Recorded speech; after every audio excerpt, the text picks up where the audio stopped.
आपसे कयामत के मुतालिक सवाल करते हैं कि उसके कायम होने का वक्त कब है। सुभान अल्लाह। उस सवाल का जवाब रब्बे करीम ने कुरान में क्या इरशाद फरमाया, ला तअतीकुम इल्ला बग़तह। आसान तर्जमा कुरान कंजुल इरफान, तुम पर वो अचानक ही आ जाएगी। कयामत से पहले कोई अनाउंसमेंट नहीं होगा, कोई प्रेडिक्शन नहीं होगी, कुछ भी नहीं होगा। मगर एक चीज पता चल रही है कि कयामत जब आएगी तो लोग गफलत में होंगे। अभी आपने सुना ना कि कोई खाना खा रहा होगा, कोई कपड़ा ले रहा होगा, पता भी नहीं होगा। एवरीबडी वो अपनी चीजों में मशगूल होंगे, गफलत में होंगे। जब लोग इससे बिल्कुल गाफिल होंगे, अपनी मसरूफियत में होंगे, दुनियावी लगन में होंगे, कामों में मगन होंगे, कयामत की तरफ ध्यान ही नहीं होगा, उस वक्त कयामत आ जाएगी। गौर करें, क्या आज ऐसा वक्त नहीं है? किसको फिक्र है कयामत की? कौन तैयारी में लगा है कयामत की? आज तो लोग ऐसे जी रहे हैं जैसे मरना ही नहीं है। प्लानिंग्स हैं, डिटेल्स हैं, शेड्यूल्स हैं। कल ये करना है, परसों ये करना है, इस साल ये टारगेट अचीव करना है, 5 साल में ये करना है, 10 साल में ये करना है। उनसे पूछो सब कुछ करना है, मरना भी है कि नहीं? सब कुछ तैयारियां हैं कि इतना कमाना है, ये चीजें हासिल करनी है, दुनिया के ये मुल्क देखने हैं, फला फला काम करना है। अगर इस पूरी प्लानिंग में मौत कहाँ है? अगर बीच में से मुझे उठा लिया गया, मैं दुनिया से चला गया, तो फिर क्या होगा? क्या उसकी तैयारी है? कब्र की तैयारी है, आखिरत की तैयारी है, कयामत की तैयारी है। सारी जिंदगी खेल कूद, दुनिया के मजे। बड़ी तादाद इस वक्त दुनिया में ऐसे जी रही है कि ना आखिरत की फिक्र है, ना कब्र की फिक्र है, ना कयामत की फिक्र है। आला हजरत कहते हैं ना, दिन लहव में खोना तुझे, शब सुबह तक सोना तुझे। यानी दिन खेल कूद में गुजारना है, रात सोने में गुजारनी है। ना नमाजें हैं, ना इबादत है, ना तिलावत है, ना खौफे खुदा है। दिन लहव में खोना तुझे, शब सुबह तक सोना तुझे। शर्मे नबी खौफे खुदा, ये भी नहीं वो भी नहीं, कोई टेंशन, कोई फिक्र, कोई खौफे खुदा नहीं। अब आई कुछ बुजुर्गों के वाकयात सुने, उनको कयामत का कैसा ख्याल था। इबादत गुजार थे, नेकूकार थे, मगर किस तरह लरसते थे, किस तरह फिक्र थी उन्हें उस दिन की। सैयद अहमद हर्ब रहमतुल्लाह तआला अलैह अल्लाह पाक के नेक बंदे थे। आप सारी रात जागते रहते, इबादत करते रहते। बाज दफा लोग इसरार करते, यानी बार बार कहते कि आप सो जाइए, कुछ देर आराम कर लीजिए। आप फरमाते, जिसके लिए जहन्नम दहकाई जा रही हो, जन्नत सजाई जा रही हो, मगर वो ना जानता हो कि उसका ठिकाना कहाँ है। जहन्नम में जाना है या जन्नत ठिकाना है, भला उसको नींद कैसे आ सकती है? आप सोचिए फिक्र कैसी है कि या तो जन्नत में जाना है या दोज़ख में जाना है। There is no third way, कोई तीसरा रास्ता तो नहीं है ना। दुनिया से जो भी जाएगा या तो जन्नत में जाएगा या जहन्नम में जाएगा। जिसको ये पता ही ना हो किधर जाना है, उसकी टेंशन का आलम क्या होगा। इतनी बड़ी हस्ती हैं, मगर कहते हैं नींद कैसे आ सकती है जिसको पता ही नहीं जाना किधर है, कहीं जहन्नम में ना डाल दिया जाओ। ये थे हमारे असलाफ, इस तरह आखिरत की तैयारी में जिंदगी गुजारते थे। वो लोग सोचें जो बिल्कुल गफलत में जिंदगी गुजार रहे हैं, कोई फिक्र नहीं है, ना नमाजें हैं, ना इबादत है, बल्कि ऐसे लोगों से आखिरत की, मौत की, कयामत की बात करो। हो सकता है इस वक्त ही कोई मेरा बयान सुन रहा हो, तो हो सकता है शैतान दिल में ख्याल डाले, या मौलाना साहब को क्या हो गया है, क्यों कयामत की बात कर रहे हैं, क्यों मरने की बात कर रहे हैं। बात करो तो भी उनको बुरा लगता है। अल्लाह के बंदो, हम बात नहीं करेंगे तुम मरने से बच जाओगे, हम जिक्र नहीं करेंगे तुम कयामत के दिन पेश होने से निकल जाओगे। कयामत की रिमेम्बरेंस का, कयामत को याद करने का कैसा शानदार निजाम हमारे कुरान करीम और शरीयत ने बनाया। हम रोजाना नमाज पढ़ें, बार बार सूरह फातिहा पढ़ें और हर रकात में पढ़ें, और उस सूरह फातिहा में बार बार कयामत को याद दिलाया गया, मालिकी यौमिद्दीन। कौन सा दिन, कौन से दिन का मालिक? यौमे जज़ा का मालिक, यानी कयामत के दिन का मालिक। पढ़ते हो ना, अल्हम्दुलिल्लाहि रब्बिल आलमीन अर्रहमानिर रहीम मालिकी यौमिद्दीन, यौमे जज़ा का मालिक। याद रहे कि कयामत आने वाली है, मुझे पेश होना है, मुझे वहां की तैयारी करनी है। कैसा याद था बुजुर्गाने दीन को। एक बार हजरत उमर बिन अब्दुल अजीज, कितना बड़ा नाम है, इतनी बड़ी हस्ती है, आप एक मरतबा रोने लगे। आपको रोता देखकर आपकी ज़ौजा मोहतरमा भी रोने लगी, बाद में दीगर घर वाले भी रोने लगे। कैसे लोग थे, इधर सारी सारी रात नाच गाने ढोल तमाशे, पूरी फैमिली नाच रही होती। ये तो सुना हमने कि फलां के घर में सारी रात फिल्में ड्रामे गाने बाजे नाच गाने होते रहे। ये कैसा घराना है कि खुद भी रो रहे हैं, ज़ौजा भी रो रही, बच्चे भी रो रहे हैं। जब रोने का सिलसिला रुका तो फिर पूछा गया कि हुजूर आप रो क्यों रहे हैं, ये तो बताएं।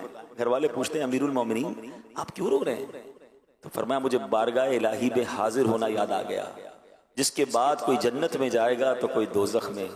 ये कहकर आपने चीख मारी और बेहोश हो। जरा सोचिए तो सही कि अगर आज ये ऐलान हो जाए कि आज रात को ये फैसला हो जाएगा कि कोई या तो जेल में जाएगा है या तो किसी को महल दे दिया जाएगा, हर किसी के बारे में आज रात ये फैसला होगा। बताइए वो रात कैसी गुजरेगी, वो दिन कैसा गुजरेगा कि पता नहीं सुबह में जेल में होऊंगा या सुबह में महल में होऊंगा। ना दुनिया की जेल ऐसी है जो जहन्नम की कैद है, वो तो तसव्वुर ही नहीं की जा सकता कितना बड़ा अजाब है। या ना दुनिया के किसी महल में वो आसाइशें और बरकतें हैं जो जन्नत के खजानों में है। इतनी बड़ी नेमत या तो मिलेगी या इतनी बड़ी सजा मिलेगी। ऐसे शख्स को कितनी कोशिश करनी चाहिए अल्लाह को राजी करने के लिए। ऐसे शख्स को उस कयामत के दिन की तैयारी कितनी करनी चाहिए। अगर बहुत बड़ी तादाद है जिनको फिक्र ही नहीं है, लेकिन कयामत आनी है। और कयामत के इल्म को पता है क्यों छुपाया गया? मैंने कहा था बयान के शुरू में कि आज मैं आपको तारीख, दिन और महीना बताऊंगा, और ये सरकार दो आलम सल्लल्लाहु अलैहि वसल्लम ने बताया है। नबी पाक ने कयामत आने का दिन भी बताया। दिन फरमाया जुमे का दिन होगा। तारीख भी बताई, फरमाया 10 तारीख होगी। महीना भी बताया, वो महीना मुहर्रमुल हराम का होगा।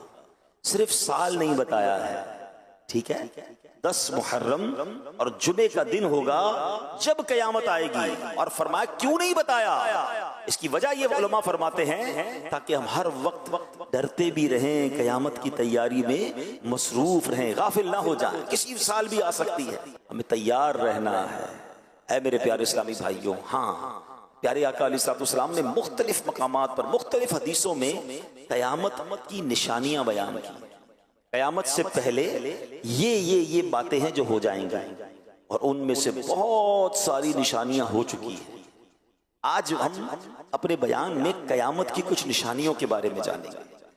उन हदीसों से हमें बहुत कुछ सीखना भी है, और अपनी प्रिपरेशन को, अपनी तैयारी को, कयामत के दिन की अल्लाह की बारगाह में पेश होने के मामले को और हमने तैयार करना है। ठीक है, हम शायद कयामत तक जिंदा ना रहे, हमें नहीं पता कि हमारी जिंदगी में हम कयामत देखेंगे, क्योंकि अभी बहुत बड़ी बड़ी निशानियां बाकी हैं। मगर कब्रों में जाने के बाद उठाया तो जाएगा ना यौमुल कयामत। उस दिन जब पेश किया जाएगा, उस दिन हमारे हाथ में क्या होगा? क्या सीधे हाथ में नामा अमाल मिलेगा या उल्टे हाथ में दिया जाएगा? क्या जन्नतियों की लाइन में खड़ा किया जाएगा या माअल्लाह दोज़खियों की लाइन में खड़ा किया जाएगा? क्या नबी पाक के हाथों जामे कौसर मिलेगा या प्यासे ही रह जाएंगे? क्या अल्लाह के अर्श का साया मिलेगा या धूप में खड़े रह जाएंगे? या उन खुशनसीबों में होंगे जिन्हें नबी पाक अपने साथ जन्नत में ले जाएंगे? सोचिए तो सही, कैसा मंजर होगा। उस दिन की तैयारी करनी है। और कई मकामात पर कुरान मजीद, फुरकान हमीद में, हदीसों में हमें बताया गया है कि उस दिन की तैयारी में लग जाओ। उस दिन जलील और रुसवा नहीं होना है। आला हजरत इमाम अहले सुन्नत ने बड़ी प्यारी प्यारी दुआएं अपने अशार में लिखी, और कई बहुत सारे मकामात पर हमें झंझोड़ा भी है, हमें समझाया भी है कि उस दिन की तैयारी कर लो, कहीं उस दिन पशेमान ना हो जाएं, उस दिन मारे ना जाएं। अल्लाह की बारगाह में दुआ करते हैं, या अल्लाह हमें कयामत की रुसवाई से बचाइयो, कयामत की परेशानी से बचाइयो। मेरे मौला कयामत की प्यास से बचाना, कयामत की घबराहट से बचाना। ऐ अल्लाह, जिन खुशनसीबों को तेरे अर्श का और नबी पाक के परचम का साया नसीब हो जाए, उन खुशनसीबों में हमें भी शामिल फरमा ले। या इलाही गर्मी महशर से जब भड़के बदन, दामने महबूब की ठंडी हवा का साथ हो। या इलाही जब पड़े महशर में शोरे दारोगीर, अमन देने वाले प्यारे पेशवा का साथ हो। नामा अमाल खुलेंगे, हमारी बेशर्मियां, बेहयाइयां, छुप कर किए हुए गुनाह वो सब खुल जाएंगे। अल्लाह से दुआ करते हैं, अल्लाह उस दिन भी हमारे ऐब छुपाई रखना। या इलाही रंग लाए जब जब मेरी बेबाकियां, उनकी नीची नीची नजरों की हया का साथ हो। या इलाही जब हिसाबे खंदाए बेजार लाए, चश्मे गिरियाने शफीए मुर्तजा का साथ हो। आमीन आमीन या रब्बल आलमीन। उस दिन की तैयारी करनी है। उस दिन का टारगेट ये होना चाहिए कि मुझे जन्नतियों की लाइन में खड़ा होना है। ऐसी जिंदगी गुजार कर जाऊं कि नामा या माल सीधे हाथ में दिया जाए। उस दिन चेहरा सिया न पड़ जाए। उस दिन नामा या माल खुले तो शर्मिंदगी का सामना ना हो जाए। वह मेरे प्यारे इस्लामी भाइयों, आइए अब नबी पाक की कुछ हदीसें सुनिए, जिसमें सरकार दो आलम सल्लल्लाहु अलैहि वसल्लम ने कयामत से पहले क्या क्या होना है बयान फरमाया। सहाबी रसूल हजरत अबू मूसा अशअरी रदियल्लाहु तआला अन्हु से रिवायत है, रसूल अकरम नूरे मुजस्सम सल्लल्लाहु अलैहि वसल्लम ने फरमाया, कयामत से पहले फितने यूं उठेंगे जैसे रात में तारीकी छा जाती है। उस वक्त आदमी सुबह को मोमिन मगर शाम को काफिर होगा, शाम को मोमिन और सुबह को काफिर होगा। इस दौर में बैठा शख्स खड़े हुए से, खड़ा हुआ चलने वाले से, और चलने वाला दौड़ने वाले से बेहतर होगा। यानी प्यारे इस्लामी भाइयों, बताया कि एक निशानी यह है कि फितनों की कसरत होगी, इतनी कसरत होगी, अल्लाह अकबर। अब ये निशानी कैसे नजर आ रही है? पूरी आबो ताप से ये निशानी पूरी होते हुए नजर आ रही है। कितने फितने हैं, अल्लाह अकबर। कहीं लादीनियत का फितना है, कहीं जनाब इस्लाम के खिलाफ साजिशें हो रही हैं, कहीं मुसलमानों को गैर मुस्लिम बनाने की प्लानिंग हो रही है, मुसलमान बच्चों के दीनो ईमान पर कहीं स्कूल कॉलेजेस में निसाब के जरिए हमले हो रहे हैं, दहरियत को फैलाया जा रहा है। माअद अल्लाह, कहीं इस्लाम का नाम लेने वाले खत्म नबूवत के बारे में जनाब लोगों का जहन खराब करने की कोशिश कर रहे हैं। कहीं ऐसे हैं जो कलमा तो पढ़ते हैं मगर सहाबा के खिलाफ बातें करते नजर आ रहे हैं, कहीं ऐसे हैं जो कलमा पढ़ते हैं मगर अहले बैत अतहार के खिलाफ बात करते नजर आ रहे हैं। अल्लाह अकबर, इस्लामी लिबादा है, बात कुरान और हदीस की कर रहे हैं और ईमान पर डाका डालने की कोशिश हो रही है। गोया हर तरफ से फितनों का अंबार है और हम हैं कि गफलत में जी रहे हैं। टेंशन ही कोई नहीं है, सबकी सुननी है, सबके पास बैठना है, सबसे दोस्ती लगानी है। अरे जनाब, कोई मसला नहीं, मसला है कयामत से पहले। आका फरमाते हाल क्या होगा? कोई सुबह को मोमिन होगा, शाम को काफिर होगा, शाम को मोमिन होगा, सुबह को काफिर होगा। यानी हर तरफ से ईमान के डाकू डाके डाल रहे होंगे। सैयदी आला हजरत इमाम अहले सुन्नत ने 100 साल पहले बात फरमाई थी। कहा, सूना जंगल, रात अंधेरी, छाई बदली काली है, सोने वालों जागते रहियो, चोरों की रखवाली है। आंख से काजल साफ चुरा लें या वो चोर बला के हैं। तेरी गठड़ी ताकी है और तूने नींद निकाली है। क्या फरमाया? आंख से काजल चुरा लेंगे। कितना जबरदस्त मुहावरा इस्तेमाल किया। आंख के अंदर लगा हुआ काजल और सुरमा कौन चुरा सकता है? फरमाया ऐसे बला के चोर होंगे तुम्हें पता ही नहीं चलेगा और तुम्हारा माल ले जाएंगे, तुम्हारा ईमान ले जाएंगे, तुम्हारा अकीदा ले जाएंगे। क्योंकि इल्म दीन तो है नहीं, उलमाए किराम की सोहबत है नहीं, दीन पर पुख्तगी का जहन है नहीं, ईमान जनाब कितनी बड़ी चीज है उसकी हिफाजत की फिक्र ही नहीं है। ये सब कुछ हो रहा है और नबी पाक ने 1450 साल पहले कमोबेश बता दिया था कि ऐसे फितने होंगे। मगर क्या हम इस वक्त कॉन्शियस हैं? हम इसमें फिक्रमंद हैं कि मेरा ईमान बच जाए, मेरा अकीदा बच जाए? अच्छा जनाब, मेरा बच गया, मेरे बच्चों का बच जाए। इतनी बड़ी तादाद में लोग यहाँ बैठे हैं, इनमें से बहुत सारे बड़ी उम्र के हैं, माशाल्लाह बचपन से दीनी माहौल में या जवानी में दीनी माहौल में आ गए, मगर आज का नौजवान कहाँ है? हमारी अपनी औलाद कहाँ है जो स्कूल कॉलेज और दोस्तों में सारा सारा दिन और रात घूम रहे हैं? उनके ईमान और अकीदे की कौन फिक्र करेगा? उन्हें कौन दीन की बात बताएगा? क्योंकि सोशल मीडिया का जमाना है, हर बंदे के हाथ में सोशल मीडिया है और सबकी सुनने का जहन बन गया है। याद रखिएगा कि ये ईमान छीनने की साजिशें हो रही हैं।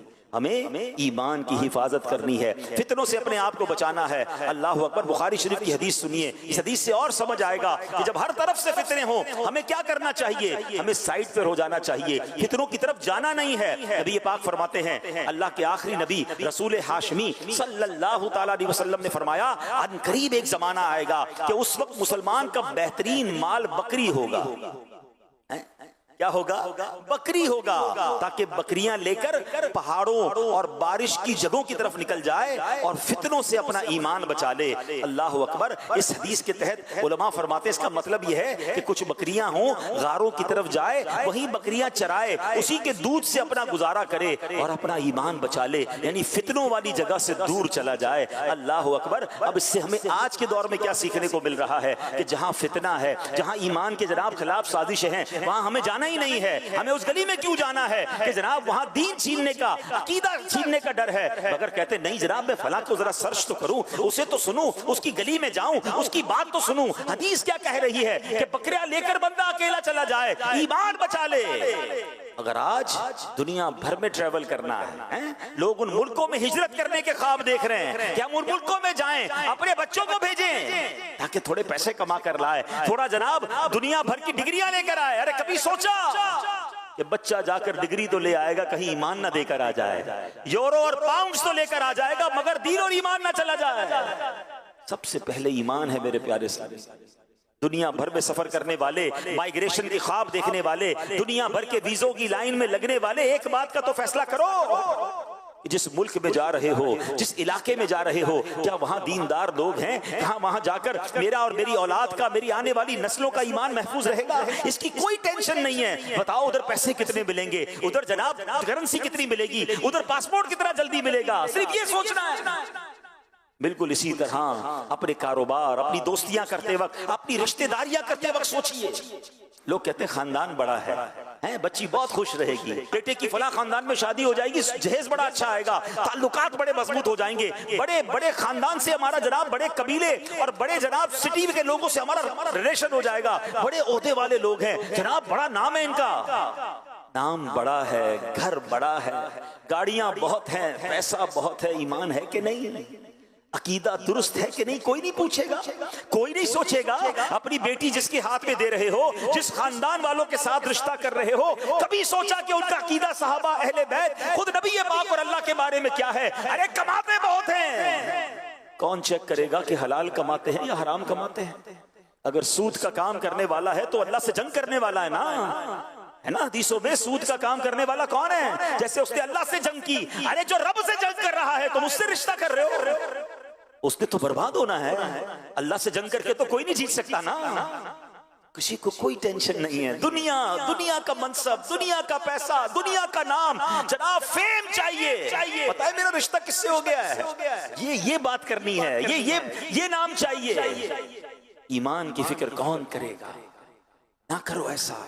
काश ये बात हमारे जहन में बैठ जाए कि रिश्ता करना है, कारोबार करना है, किसी मुल्क में शिफ्ट होना है, इवन पाकिस्तान के किसी इलाके में जो माइग्रेट करना है, नया घर लेना है, पहले देखूं आशिकाने रसूल की मस्जिद करीब है कि नहीं, बच्चे पैदा होंगे तो मदरसा करीब है कि नहीं, जहां मेरे बच्चों का दीन, ईमान और अकीदा महफूज रहेगा। अरे आज मैं हूं, मेरे बच्चों को संभाल रहा हूं, कल मेरी आंखें बंद होनी है, मुझे दुनिया से जाना है, मेरे बाद मेरे बच्चों का क्या होगा, मेरे बच्चों के बच्चों का उस मुल्क और उस इलाके में क्या होगा? कोई नहीं सोच रहा। अच्छा आज अच्छे खासे दीनदार लोगों को कहें कि यार आप फलां के साथ उठते बैठते हैं तो आपका दोस्त बदअकीदा है, आपका दोस्त बेईमान है, आपका दोस्त माअल्लाह गुस्ताखे सहाबा या गुस्ताखे अहले बैत है, और जनाब नबी पाक के बारे में, दीन के बारे में उसकी ख्यालत अच्छे नहीं है। तो लोग कहते हैं जनाब उसका अपना अकीदा, मेरा अपना अकीदा, मैं तो सिर्फ दोस्ती करता हूं, हम साथ खाते पीते हैं, हमारा कारोबार है, हमारा उठना बैठना है। मुझे एक बात बताओ, आपके वालिदैन को कोई गालियां दे, आपके माँ बाप को कोई बुरा भला कहे, क्या उसके साथ भी ऐसी दोस्ती लगाओगे? नहीं, उसका तो मैं मुंह देखना पसंद ना करूं हैं। और सहाबा और अहले बैत के बारे में कैसी भी कोई बात कर ले, मेरा दोस्त बन सकता है? मिलना नहीं कयामत के दिन, सहाबा को मुंह नहीं दिखाना है, इमाम हुसैन के कदमों में जाना नहीं है, पंजतन पाक की गुलामी नहीं इख्तियार करनी। क्या करोगे ये दोस्तियां? यानी इतना इतना सब कुछ हल्का हो गया हमारे लिए कि दीन, ईमान, अकीदा, बिलीव्स कुछ भी नहीं, सिर्फ दुनिया की दोस्ती, सिर्फ थोड़े पैसे, सिर्फ थोड़े ताल्लुका। नहीं मेरे प्यारे इस्लामी भाई, सबसे पहले ईमान है। और याद रखिएगा, सोहबत असर लाती है। हाँ, बुरी सोहबत तुम्हें बुरा बना देगी, अच्छी सोहबत तुझे अच्छा बना देगी। अच्छों के साथ बैठें, आशिकान रसूल के साथ बैठें, खौफे खुदा वालों के साथ बैठें, मजबूत मुसलमानों के साथ जिनका अकीदा और ईमान मजबूत है, उनसे दोस्ती करनी है, उनसे रिश्ता करना है, उनके साथ रहना है। हदीस पाक में तो फरमाया, दुनिया वालों को छोड़ के गार में चला जाए, बकरियां लेके चला जाए, ईमान बचाए। हम ये तो नहीं कर रहे इस दुनिया में, लेकिन कम से कम बुरे लोगों से तो अलग हो जाएं, बुरे माहौल से तो अलग हो जाएं। और ये फितनों का दौर आ चुका है। हमें नहीं पता कि हमारे घर में, हमारी फैमिली में सबके पास मोबाइल है, कौन अपने मोबाइल पर क्या देख रहा है और किस तरह उसका ईमान छीना जा रहा है। सोने वालों, जागते रहियो, चोरों की रखवाली है। खुदा की कसम, इस पुरफितन दौर में दावत इस्लामी एक ऐसी छतरी है, एक ऐसी अम्ब्रेला है। काश मैं अपने फैमिली, अपने बच्चे, अपने घर वालों को लेकर बस इस माहौल की, इस खूबसूरत छतरी के, अमीर अहले सुन्नत के फैजान की छतरी के नीचे आ जाऊं कि मेरा भी ईमान बच जाए, मेरे बच्चों का ईमान भी बच जाए, ये इसी माहौल में पले बढ़े, मेरी नस्लें भी यही रहें, ताकि किसी तरह आने वाली नस्लों के ईमान पर भी कोई ईमान का डाकू डाका ना डाल सके। ये करना किसकी जिम्मेदारी? हम सब की जिम्मेदारी है। हम ये तो फिक्र करते हैं कि जनाब घर बचा रहे, पैसे बच जाएं, अपनी प्रॉपर्टी महफूज रहे, हर चीज की हिफाजत की फिक्र करते हैं। सबसे पहले ईमान की हिफाजत की फिक्र करनी होगी। ऐ मेरे प्यारे इस्लामी भाइयों, कयामत की ये निशानी हमारे दरमियान है, हमें सोचना होगा। आइए एक और कयामत की निशानी सुनते हैं। बुखारी शरीफ की हदीस है, रसूल ज़ीशान मक्की मदनी सुल्तान सल्लल्लाहु अलैहि वसल्लम ने फरमाया, कयामत की निशानियों में से है, इल्म उठ जाएगा, जहालत आम हो जाएगी। अल्लाह अकबर, क्या ये निशानी नहीं आ गई है? कैसा इल्म उठ गया है? हकीकी इल्म कहाँ है? कौन कुरान पढ़ रहा है? कौन कुरान का तर्जमा और तफसीर पढ़ रहा है? कितने लोग हैं जो हदीस का इल्म जानते हैं? कितने लोग हैं जो किताबों से दोस्ती रखते हैं? आज किसके पास टाइम है जनाब? सारी रात सोशल मीडिया पे गुजारने के लिए वक्त है। मोबाइल हाथ में दे दो, बैटरी खत्म हो जाएगी, पैकेज खत्म हो जाएगा, मोबाइल छोड़ने के लिए तैयार नहीं है। लोगों की आंखें और कान खराब होने लग गए हैं, इतना मोबाइल इस्तेमाल